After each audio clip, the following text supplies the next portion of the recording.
Welcome to the Cup of Nurses podcast. And we're live. Welcome, guys, to the Cup of Nurses podcast with your hosts, Matt Slarchik and Peter Findero. Hope you guys are having a fantastic Friday. Thank you guys for staying tuned, checking us out. Make sure you guys subscribe and check out our YouTube channel. Anyways, the topic right now is Maureen Walsh. Maureen Walsh. So she is a Congress lady, right? And she told nurses worldwide, I guess in the U.S., that you guys take breaks on nights and you guys watch movies on nights and play cards. Right. She wanted to mandate not about all nurses or what exactly field of nursing, but she did not want mandatory paid overtime. Yeah. And she actually wanted mandatory unpaid overtime. You know, that's pretty much unfair. But she did do herself a solid. You know, somebody sent her the 1,700 decks of cards. Exactly. And what's cool about those cards is she's actually deciding to donate those cards. So that 1,700 deck of cards will go to nursing homes, retirement for veterans, and things like that. So at least it's going to a good cause out of everything. And there's some really good memes out there in a nursing community. Like one of them, like it was SpongeBob without his pants. And he's like, oh, you know, when you play strip poker with the nurses and now you can't go into a patient's room, it's like SpongeBob covering up like that. Kind of funny. Yeah. So Maureen Walsh took a negative and made it to positive. But God bless the lady. Yeah, I know. Hope you're doing a good job. But yesterday, I was in the shower, you know. Okay. I was showering with my girlfriend, and I was walking past her, and I swear she nudged me, and I ended up falling. I fell in the shower. Did she trip you or nudge you? I think so. Were you guys both in the shower? Yeah, both. I think she was trying to kill me, you know. I mean, you probably could have health insurance. No, I don't know, but it hurt my back. So it hurts now. The other thing that I was worried about when I was falling, it was like a slow fall. But I was worried about the curtains falling down because they fell down. Oh, she was going to be pissed. It's kind of funny. I was falling down and hurt myself and thinking about, you know. I did that once. For some reason, my feet were slippery. It's probably the body wash I was using. But, yeah, man, the curtain fell. Kind of scared me a little bit. I took a tumble. Yeah, all the way out. Damn. So, guys, today we're going to talk about intermittent fasting and what it is. It's something that me and Peter have been probably practicing for the last 2 years plus at least. Yeah. And we've seen many benefits from it. And this is the podcast episode we'll kind of talk about. Give you like a gist of it, scoop, some science, why it works, and why you should try it. Exactly. So let's just start this off. Before doing any drastic changes to your body, you should probably see a doctor, especially if you're doing something drastic like this, like fasting, if you're going to fast the whole day or for a certain amount of hours, because we do have different genetics, different conditions. Especially if you're a lactating woman or you're pregnant or you have eating disorders, diabetic, you should definitely consult your doctor before doing any of this. If you have bulimia nervosa and you're like vomiting after you eat large meals, it's probably not for you. Yeah. And also, we're not doctors, so take everything with a grain of salt and DYOR, which means do your own research. When we bring up fasting, I'm sure some things that come to mind is like the 40-day fast. The Roman Catholics. And also the Islamic religion. Ramadan. They fast Ramadan. But this is kind of something different. This isn't really for religious purposes. It's more for just your lifestyle, health improvement. Right. And it's interesting because back in the day, in our culture, the warriors they used to fight, they used to go on like a fast ritual before going into battle, before going to war, and it like supposedly cleansed their soul, which is awesome. And I definitely do see that when I'm fasting, I feel more attuned, more alive. I like feel myself more. I'm not sluggish, but we're going to get into all that. So definitely. And also fasting is awesome because it does body recomposition, right? Through fat loss, improves health markers like lowers blood pressure. It lowers cholesterol. Also helps with Alzheimer's, for example. Somehow, which we'll explain, Alzheimer's is kind of a degenerative disease and what it breaks down to neurons, right? Right. There's physiological and mental aspects to fasting. And what happens is fasting helps improve not only your concentration, but also extend your life, prevents the Alzheimer's because it helps with neurogenesis and prevents diabetes, which helps with insulin resistance. Yeah, the first topic we'll touch on is IGF, so insulin-like growth factors. Matt did some research on it. We both did some research on this. Yeah, so what IGF-1 is... Results. Sorry, cut you off there. Anyways, we have the pituitary gland, which is located up here in our brain, and it releases growth hormone. It goes down to the liver, and when you're in a fasted state, the growth hormone gets secreted, And the liver gets triggered by the growth hormone, which releases IGF-1 factor. It basically acts like insulin, but in a different way, in a fasted state. One thing is IGF gets decreased when you're eating, because it gets it's like a opposite of what's it called, insulin. Yeah. When you're stressed, when you have estrogen, it gets secreted when you exercise, when you get good sleep, and when you have a protein diet. Yep. When you fast. Exactly. And one beautiful thing about IGF, that it actually stimulates cell growth. So it helps cells like repair, get like healthier, has like regeneration factors for the whole entire body. And not only that, it helps with body mass strength, and it helps you with strength and with body mass. So it helps increase all that due to the fact of IGF and the growth hormone. Yeah, there's a few studies that showed that in older men that have higher levels of this growth factor, it shows to slow down, like you said, Alzheimer's. Right. A lot of those degenerative diseases, improves cognitive function. We have a link for you guys too if you want to check that out, the research study. Another thing that you were saying is increases bone density. Yes. Right. Which is a huge thing where we're seeing, get your vitamin D and drink your milk, because we have a lot of osteoporosis, which is like the breakdown of like what the bone modeling. We don't know that, hey, we're probably eating too much and we're never tapping into our growth hormone. Exactly. Which is helping you with that. Not only that, but actually strengthens the immune system. IGF-1 also triggers the production of CD4 cells and T cells in the thymus and the bone marrow, B cells. So it helps to boost your immunity, which is, come on, everybody needs some immune system with flu season, everything that happens. Exactly.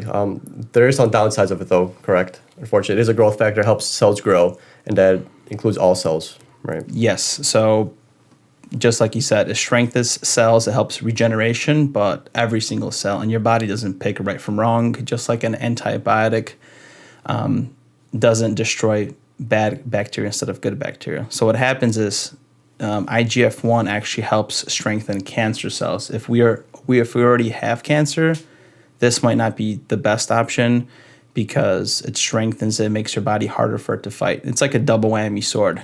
Right. Our immune system goes up, but also our cancer is harder to fight because it helps your body become stronger in a way. Exactly. Yeah, so IGF isn't high all the time in our bodies, correct? Yeah. You need high periods and low periods. The high periods are more for growing with the growth factor, and then the lower troughs are more for like repair. Exactly.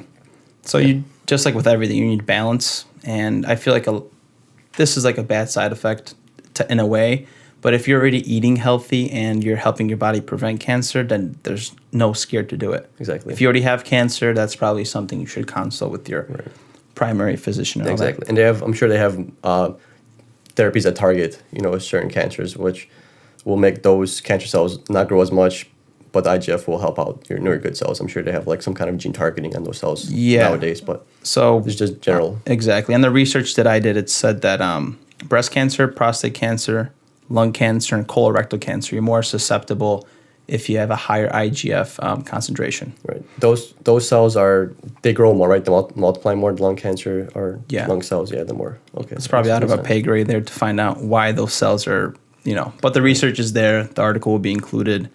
It's some factual information. So, Peter, one of those things that we also researched is intermittent fasting helps with like lower body fat concentration, correct? Exactly. So when we eat, our body uses insulin, and it breaks down our food to glucose. And if you have too much glucose, that gets stored as fat. And our pancreas is the one that produces the insulin. So ultimately, you'll produce less insulin. You'll get less glucose. So kind of throws you into like lipos. Exactly. So since you have a lack of glucose, your cells still need some kind of energy, to work, to go on with their function. So our body goes into lipolysis, which is the breakdown of fats. Right. So that's a good way to target your adipose tissues, your belly fat and like that, because your body needs some kind of energy. Instead of outside energy, like you said, food for glucose, you're gonna break down your fat cells. And not a lot of people realize that, like, guys, our liver stores glycogen. Right. Our body stores it up to like, I think 24 hours, or it gets depleted like 10 hours plus, right? Exactly. Like you have enough energy to go for at least a 10-hour fast without an issue. Right. But for some reason, we're so mentally programmed. It's breakfast. I need a snack. I'm getting shaky. Diabetics get that, of course. I get it. But other people, like it's a mental game more, right? Exactly, true. And then if you eat a lot of carbs, your blood sugar is naturally going to be always high. So when it drops a little bit, you might get those shakes. And just like when sometimes you have that cheap meal and you have that Giordano's deep dish with that good buttery crust, which is awesome. Geez, I will wake up sometimes in the morning. Let's just say I have it at night, and damn, I'm hungry. Because believe it or not, when carbs go up or our insulin spikes up, we have that crash. And it's like this unnatural, what's it called? Hills. We have like hills with our blood sugar instead of like a nice flat line when we're consistently eating healthy. Exactly. Yeah, another thing that promotes the fat loss with intermittent fasting is that you activate norepinephrine. That's like the central, or is it sympathetic nervous system, right? Yeah, it's actually a neurotransmitter. And what it does is, I'm sure some of you may be familiar with the fight or flight response. Yeah. That's like your body goes under some stress and it has to either get out of a situation or you got to fight out of a situation. So naturally get an increase of heart rate, which also makes your body work harder. And your body needs some kind of energy. It does not have time to use glucose. It's going to use your lipids, your fats. It's like the scenario when you're running away from a saber-toothed tiger. Right. You get that crazy pump, your adrenaline, your freaking muscles, you're running. Just like if you're in war, man, if you get shot with a bullet, like, why don't you feel it? People are, like in the movies, they're like looking, they're like, oh man, I'm bleeding. Like, they didn't see that. It's because you're getting that crazy rush, which norepinephrine, I think, actually decreases pain, stimulators as well, right? It does, yeah. So that's all part of that SNS response. There's many things that go on, like your eyes dilate, you're more focused, you're more like pinpoint accuracy, because you got to get out of there, and you do not have time to make glucose, so you're gonna initially break down because your cells gotta work, they gotta move. And let's talk about like the bro science of things. It always kind of cracks me up. I feel like the whole gym industry is like, yeah, you need to eat 5 to 6 meals a day because that's going to burn fat, it's going to rev up your metabolism. And the research we're doing here, and it's proven with science, that 5 to 6 meals do not increase your metabolism any more than eating two meals and then fasting, right? Exactly. So the bro science is that if you fast, you're going to lose muscle because you're not feeding your muscles. But the truth actually is it takes about 24 hours for your glycogen stores to get depleted before you start dipping something besides fat. So glycogen gets stored in your liver. Like I said, it takes about 24 hours. And then certain cells need glucose. So like your brain cells and your red blood cells. Yeah. So your body can actually make its own glucose with the breakdown of also the fat cells.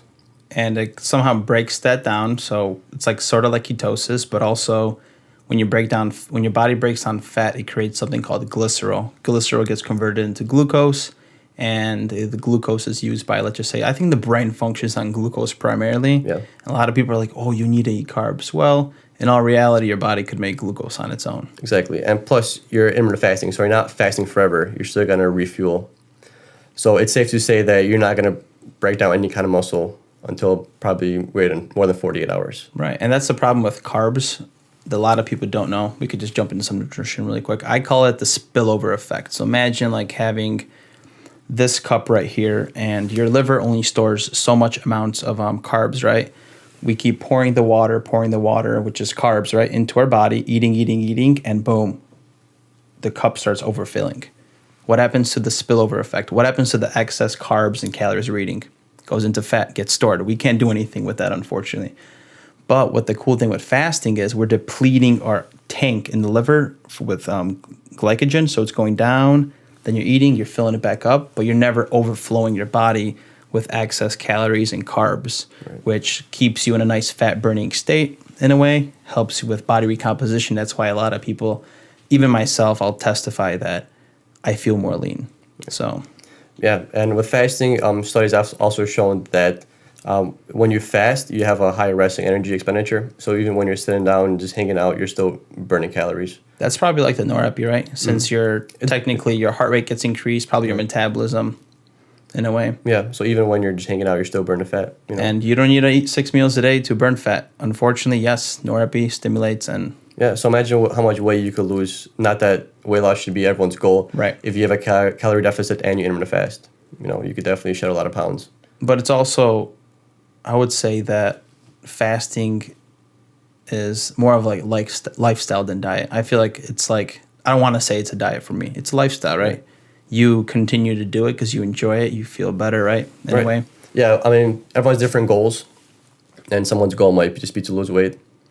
So a calorie deficit and definitely intermittent fasting would definitely be the way to go. But weight should be lost slowly and like effectively.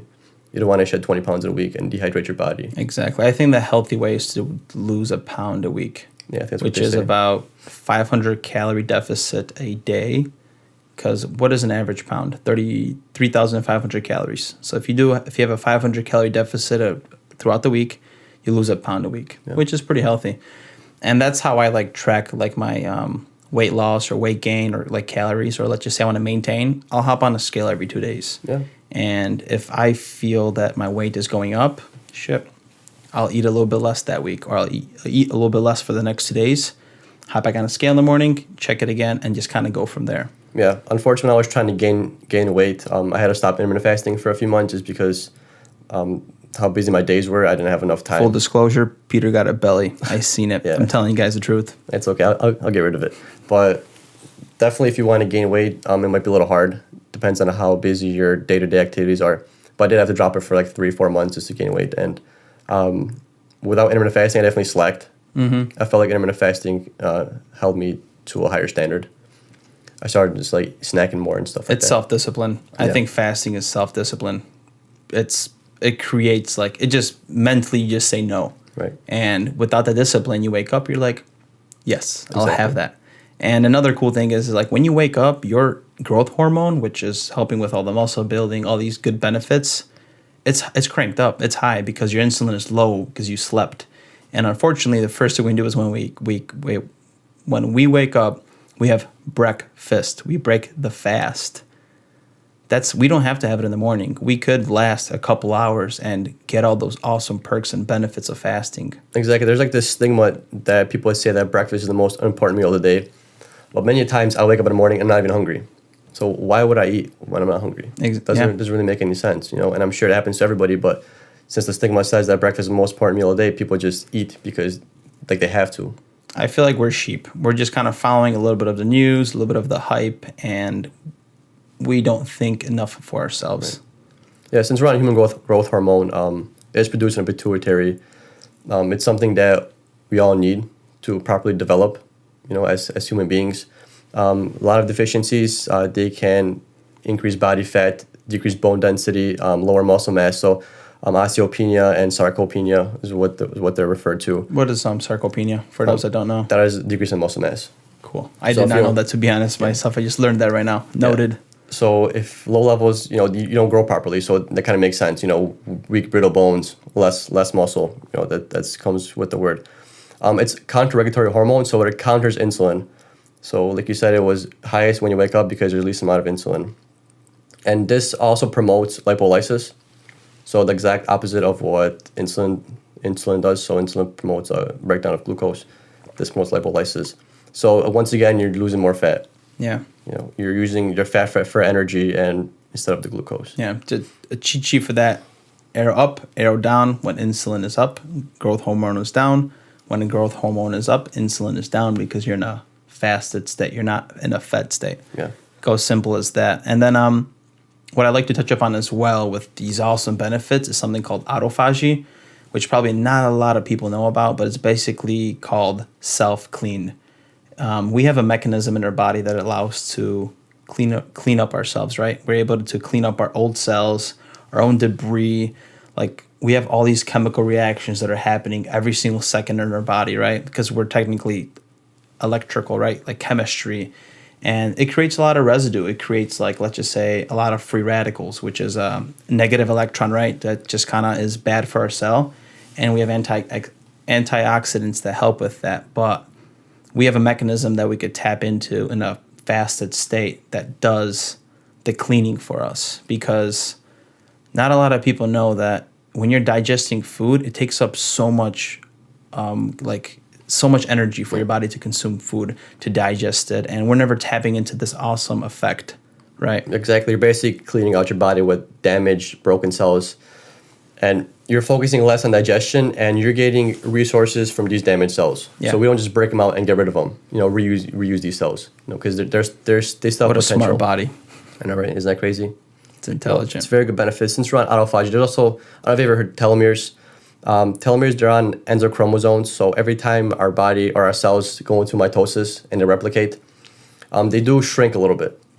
So telomeres are located on the ends of chromosomes, and those are the actual parts that shrink to prevent the cell getting damaged. So the DNA every single DNA has a tip, right? Yes, so on every tip. So you have your DNA that you need for your cell to work, and on those tips is like extra DNA that gets broken down with each replication. And that's like the lifespan of the cell. Okay. Once your telomeres are gone, they're gone, and your cell is basically useless because it could mutate, to get damaged. And just to kind of picture this is literally DNA inside of a cell. So imagine we have a human body and we have organs like the heart and the liver. Well, a cell has literally organs in a way, and inside of it is DNA, which is, the genetic information to our freaking self. Exactly. And we have these telomeres, and I think it's correlated, right? If the longer your telomeres is, the less likelihood you have of cancer, yes. and longevity increases with the length, correct? Yeah, but just like with everything else, it's kind of a double-edged sword.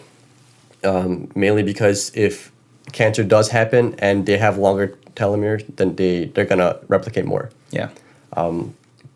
That's how it is. And the mechanism that affects these telomeres is not 100% understood with intermittent fasting, but intermittent fasting has shown to promote telomere length. I know with stem cells, there's this enzyme called telomerase, and that's the one that actually builds the telomeres on the cells, and that's very prominent in stem cells. Unfortunately, those stem cells grow up to be, our skin cells or our cardiac cells. So that mechanism eventually disappears. But it's still there more in the background, and intermittent fasting does show to kind of boost. We just don't know how yet. We don't have the tools. Know how yet. But like we said, it's a double-edged sword. So if these telomeres are long, it can cause cancer, and it's a lot harder to get rid of it. Yeah. If it has a longer telomere. The thing is that this research would come out already. It's 2019. We have the ability to find out. There's just no money involved in it. There's no money involved in humans living healthier by fasting. There's money involved by creating a pill that could solve your issue, like metformin, which lowers your blood sugar, because let's just face it, we're lazy. We'd rather take a pill instead of lifestyle factors to prevent it, right? Exactly. And it's, like you said, we're like lazy and it's easy. It's another way for somebody to make money. Like instead of, hey, you going out to the store and buying healthy food, and that money goes to the healthy food production industry or whatever. Or like a local farmer. Exactly. The farmer says, hey, we'll sell you something. We'll sell you a pill. And that's how a lot of things are, unfortunately, nowadays. Not that it's all bad. Not that all big pharma is horrible. We do need medication. We do need research. There's just no money involved in fasting. No, unfortunately. But it does work. It's stated on research. This is like government work here, right? That the scientists, I don't know the exact research study of it, but we'll include the link in our show notes if you visit our website. If you're watching on YouTube, it's under the description, or if it's like an audio podcast, you have to visit our website. So if you click through that, you'll get there. Exactly. You want to touch on some mental aspects? Definitely, because I feel like that's probably the awesome benefit of fasting that I get. Yeah, so a lot of these effects of intermittent fasting are due to norepinephrine release, like, That focus. Exactly. Promotes focus. But as you do it, you do feel more mentally clear, more mentally sharper. You focus less on eating, which is our body needs to eat. Right. And hunger is one of the hardest things to kick, because to suppress mentally. Exactly. So imagine when you're hungry, you want to eat. You're always thinking about food. But eventually, once you fast for a couple of times, you don't really think about it. Your body adapts to your eating window. Yeah, and usually for anybody, that's the hardest thing to do. Get over fasting that first week or two. You're gonna feel like shit in a way. You're gonna be a little bit tired. You might not want to do things because you're just getting used to the schedule. But once you get on it, like I wake up. We also work nights, so our schedule is so messed up. But I wake up, my mental clarity is there. I wake up, I'm sharp. I don't have to worry about what I'm eating right away. Like that's cool too. Like let's just say I work nights and I get up at 3 p.m. I don't have to think about what I'm going to eat. I could just get some water, leave the house. Like it's almost convenient for me to have a set eating schedule. Exactly. It is super hard to start. When we started, 2 years ago? Something like that. And it's very hard to start. Like there was times where I'd say I fasted, but I really didn't. I'd snack and I'd be like, oh, I told me one snack, and I'd eat it. But then that like restarts the whole cycle. Yeah. So I mean, you could still carry on, but you're losing all the benefits that comes with fasting because you're eating calories and it's spiking up at insulin. Exactly, but baby steps. Baby Try steps. like 6 hours, 8 hours, and if your goal is 16, then hit 16.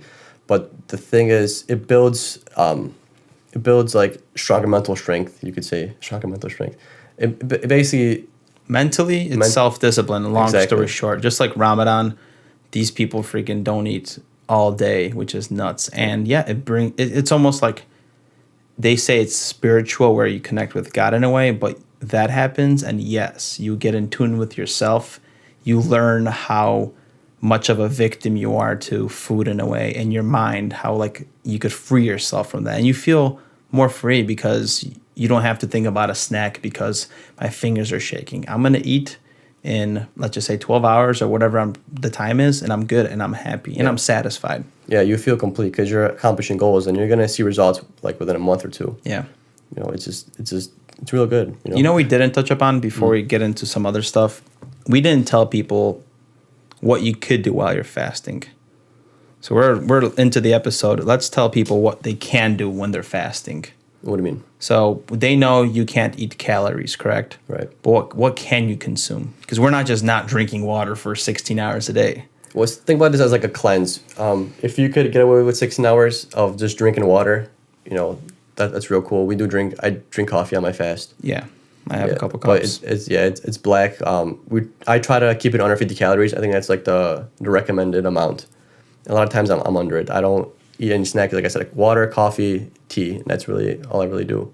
Yeah, I think I do. I try to not consume any calories. I'll even take a BCCA supplement, to be honest, because it kind of kicks you out of that state. The only thing I like to do is maybe like a sugar-free gum, which is maybe like 1 gram of carb, which doesn't even touch you, if that's possible, and coffee and water. Yeah. That's like the way to go for me. Yeah, I know before when I went in a fast, I'd have like a big meal or some kind of a snack, and you'd feel like sluggish after you eat because you had a big meal. I don't tend to get that when I fast, even when I do have a big meal, just because I feel like my body more efficiently processes that food, and you don't get that tired feeling. Right, but at the same time, you have to realize that you can't fast 16 hours and then eat a hamburger, like 4 hot dogs, or just something very carby with like white flour, which, you know what I mean? Like if you're eating like just say eggs, like you have good protein, good eggs there, you don't get that crazy insulin spike as well, and you're more leveled out, you're less hungry. Exactly. So you need good diet on top of this lifestyle of intermittent fasting. Yeah, don't use fasting as like a reward system for having something unhealthy. Yeah. Like, hey, I fasted for 16 hours, I'm gonna devour this deep dish pizza. That's not a good pairing. You're completely defeating the point of the fast. Because initially you want to make your body more efficient at all times. So I guess this is more of a lifestyle for us, you could say. It has become a lifestyle for sure now. Yeah, we fast every day. For the most part, like I said, I did have like a few month break when I was trying to gain weight, but I've been fasting now for, I'd say, 4 months straight. Before that, I probably had like 2 years in general of fasting experience, if you could call it fasting experience. But I still carry on with my day. I go to the gym fasted. I fast from 12 to 4 p.m., 16 hours. So we both work night shift, so what's convenient for us is our last meal is at 12 p.m. So give or take. Sometimes the nightlife gets crazy. For those that know, we don't play cards at night. We actually do work. And sometimes, maybe it'll be 12:30, so I'll fast till 4:30 p.m. But yeah, I get out of work. Sometimes what I like to do is I get out of work at like, let's just say 7:30 a.m. and I'll go work out. And I'm already 10 hours into my fast. But man, my freaking exercises are explosive. My pump is there. I love it. Yeah, we don't recommend going straight to the gym after you start out fasting. Yeah, definitely not. I know when I first started fasting for 16 hours, I just hit it straight through. I just did 16. I was like, I'm not going to do 4, I'm not going to do 6, I'm just going to try 16. And after that first night, I did get dizzy. I tried to hit the stairs. Now I was like, wow, I'm depleted. So don't hit any vigorous activity or working out when you're first starting out fasting. Have that, develop a routine and slowly add that. Yeah, give your body some time to adjust. Exactly. Yeah. A little bit more intense each time, and eventually, you'll be at your peak, and you'll be able to handle whatever you're doing before. And those that are, do work out or into fitness, you'll start to realize that you could start lifting more, your power is more, you could get an extra rep in a fasted state. Believe it or not, a lot of people are like, oh, I need my, pre-workout, which is like some banana and oatmeal. You don't need that stuff because think about all the blood that's in the gut to digest food. Now you got all this blood freed up and it's in your muscles, and I love it. Exactly. I would love to hear some feedback, the people that tried it and how it has changed their life and stuff. So I would love a comment, email, right? Anything like that. We would love some feedback regarding that. Yeah, so you want to hit the questions? So I guess a common question would be, how long would you fast for? Commonly 16 hours, right? We do 16 and 8. So 8, which is our eating window, which is we don't eat nonstop in 8 hours. We'd have like 2 or 3 meals spaced out for the most part. And then 16 hours, usually 12 p.m. till 4, or you could do whatever works in your schedule. There's also like Eat, Stop, Eat, which is a book that I read, that you do one fast a week for 24 hours, which could be cleansing and beneficial. And in a way, let's just say if you eat 2,000 calories a day, then you have 2,000 calories that you don't eat that day. So you're at a deficit for that week, which is cool. It's your personal choice. But this is consistent. I like the schedule. I like the benefits that I get from 16 and 8. Yeah, definitely. There's also methods, the 5-2 method, where you eat for 5 days and you fast for 2. But for those 2 days, you want to keep calories at 500 or below. That's just another one you could do. Or the alternate day one, where you eat one day, fast one day, eat one day, fast one day. But it's not really a full fast. You still want to keep within 500 calories. Yeah. But like you said, we prefer the 16 and 8. That's what. Because you're getting those benefits. So Exactly. Those methods, they're great for, let's just say, maybe weight loss. If you're trying to lose weight and you don't want to go that extreme, if you think that's what it is, then try the 5-2, and it's going to help you get a calorie deficit, and you'll be losing weight. You'll for sure lose weight because you're restricting your eating. So there's no special secret to fasting. It's just the law of thermogenics does not disappear. In order to lose body fat, you have to consume less calories than the machine that you're in, our body, burns. If you're eating less, you're gonna, if you're gonna eat less, you're gonna burn fat and you're gonna lose weight. You could be fasting, you could be consuming a bunch of calories. You could actually kind of bulk up technically on a fast. It just all depends. But yes, it's harder to get those calories in a small window. So naturally you eat less and things like that. Yeah, you could build muscle mass and gain weight while fasting. I just couldn't do it because I was just too busy and not very motivated. Yeah, exactly. But that's definitely something you could do. Oh, I've sorry to cut you off. I definitely gained muscle through it, and believe it or not, people like to shoot up steroids and take growth hormone supplements. Well, guys, start fasting. You get a free dose of growth hormone in your body daily. So, do you think people should be on keto or Atkins while they fast? Think something doable? I think there's no preference. You could do both. It's actually beneficial. There's research that shows that keto is pretty good. So is Atkins. Personally, I feel like I have a modified semi-keto diet. Not really, because I don't get into ketosis, but I do eat a higher fat, slightly protein, and good amount of carbs from vegetables, my diet. And I do eat meat for the vegan community, sorry. But I try to have a pretty balanced diet. I stay away from flour, all that vegetable stuff. I meant like vegetable oils, which is like from granola, candy bars, all that crap. So I try to eat consistently. Of course, I'm human, guys, and I do like to have my cheat meals. I had Chinese food today, so. We did have a little bit of a vegan phase. It lasted, 8 months? Oh, geez, 2 years ago. Yeah, 2 years ago we did try to go vegan. Whoever watched that documentary, What the Health? Yeah. It was interesting, I guess. Steve-O does it. He does it. I know a few actors do it. Russell Brand. Russell Brand's a vegan, yeah. Yeah, he does it. I don't know.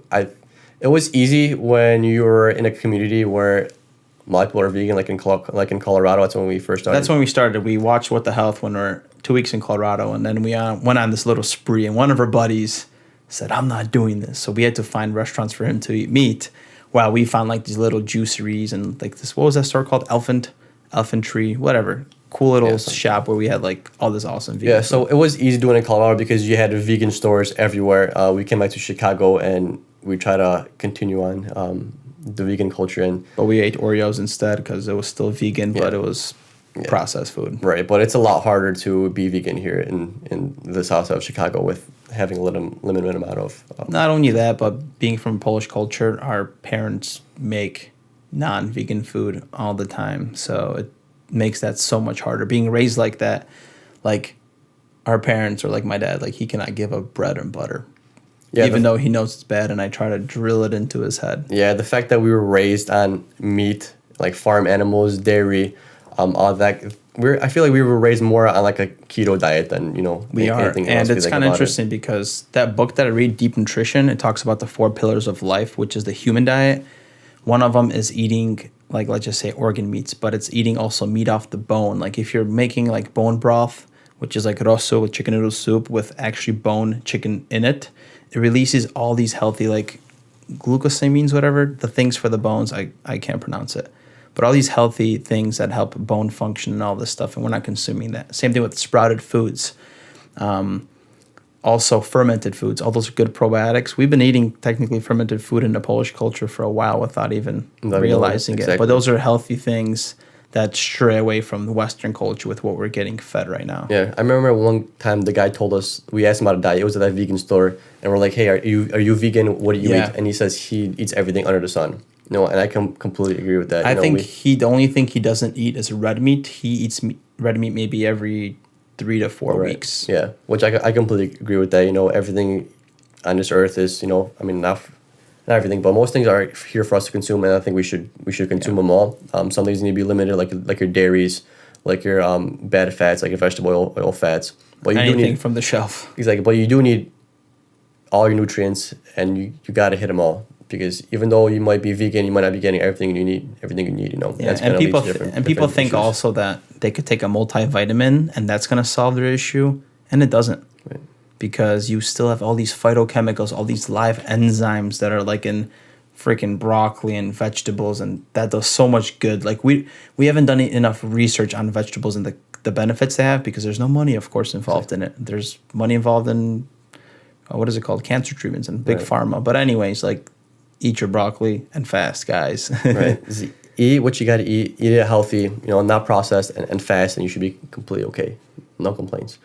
I would love to, if I started fasting, I would love to have to show my journey of starting it, and show the body recomposition of my definition, and I start seeing strides on my shoulders, and I'm decently in shape. So fasting has definitely helped that and helped me keep in line. Exactly, yeah. But if you guys are starting out fasting, we'd love to hear about your progress, how you guys start off. And I mean, if you just shoot us an email, we can help you through it, walk you through it, and we would love to see your progress. Exactly. I think that'd be cool.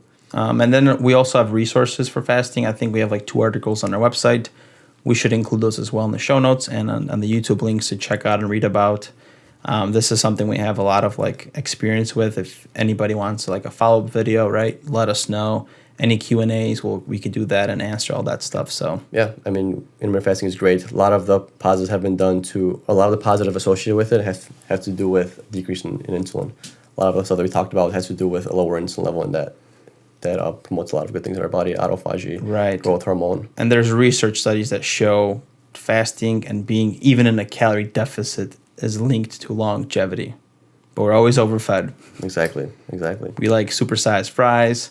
Do you remember that one time when there was a state that removed large pop drinks, and there was a huge freaking thing about that? Yeah, I'm not sure. It was a state. Remember, because there used to be I don't remember this, but you could supersize your McDonald's food. Remember that? Yeah, they took that away. Fry. Yeah, I'm not sure when they took that away, but I'm glad. I think they were required to ask everybody after they order if they want to supersize it. Yeah, and that's the problem with big governments is they could do that, which is I want my freedom, don't do that. But in this aspect, geez, guys, take away the large drinks or extra large drinks, or the big gulps. And they removed some of the stuff because, man, the sugar intake, that's another topic we should talk about. Why is sugar toxic? Right. Jeez. Yeah, it's a new thing every time. A couple years ago, fat was bad. Now they're saying sugar is bad. You don't even know what to really eat. But just go for natural.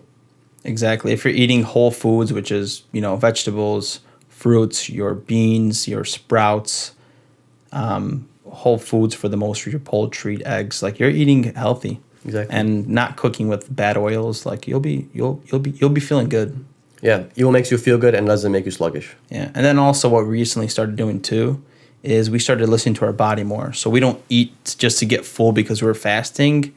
I feel like a lot of people will start doing that when they originally do that, but now I kind of eat and see how I feel. I don't want to overeat myself if I have to. Yeah, I'm the same way. I used to say binge eat. I used to eat a huge meal and then it's 4 o'clock. Exactly. I used to eat a huge meal, and now I feel I've been trying to separate it more. I don't know why. I've just been trained to, as being Polish, you got to eat and then you got to go to work. It's you got to eat now, and then do something else later. Right. You know, so I'm trying to spread it out a little bit. Break away from that, listening to your body.